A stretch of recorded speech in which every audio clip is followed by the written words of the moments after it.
是阿爾特彌斯2號在月球背面拍到的地球落下的照片。畫面中，地球就像一枚藍白色的彎月，正從月球邊緣緩緩落下。它是那麼的安靜，那麼的完整，完整到你幾乎看不到任何一條邊界。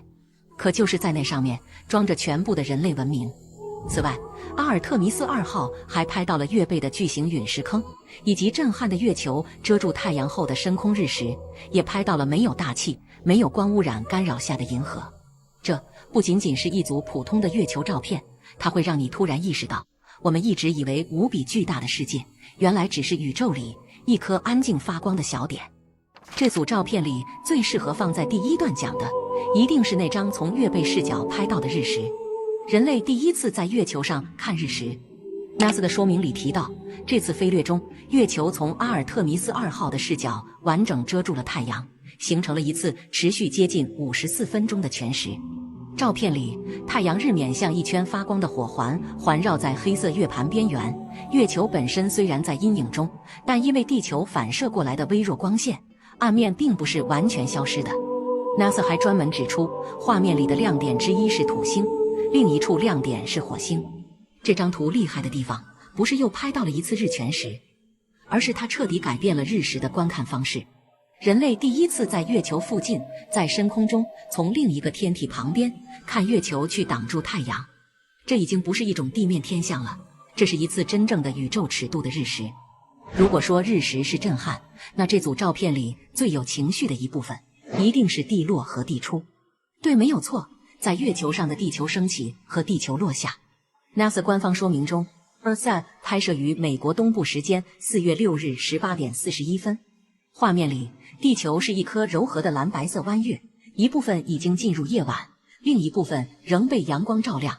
NASA 還特別說明，白天一側可見的是澳大利亞和大洋洲附近的雲系，前景則是月背歐姆陨石坑，而 Earthrise 則拍攝於19點22分。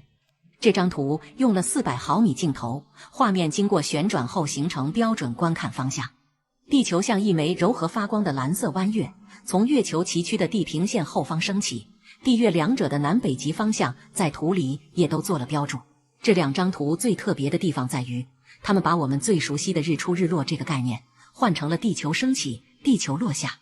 地球不再是背景，它成了天空中的一個天體，那個裝着全部海洋、森林、城市、文明的世界，在月球邊緣緩慢升起，又在月球邊緣緩慢沉下去。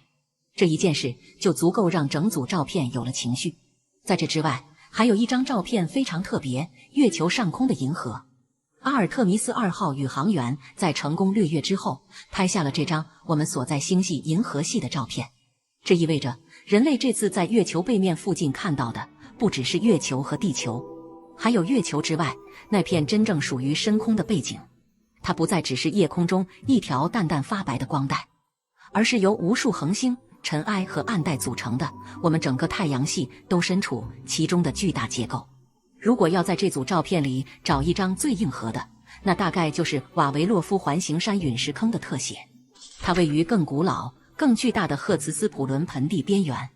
畫面右側能明顯看到，從較平滑的內環山體過渡到更崎嶇的坑源地形。因為靠近昼夜交界線，長陰影把撞擊坑、噴發物和地表起伏都勾得非常清晰。阿爾特彌斯2號發回來的，並不只是一組震撼的照片。當你把這些畫面放在一起，你會發現其實都在講同一件事。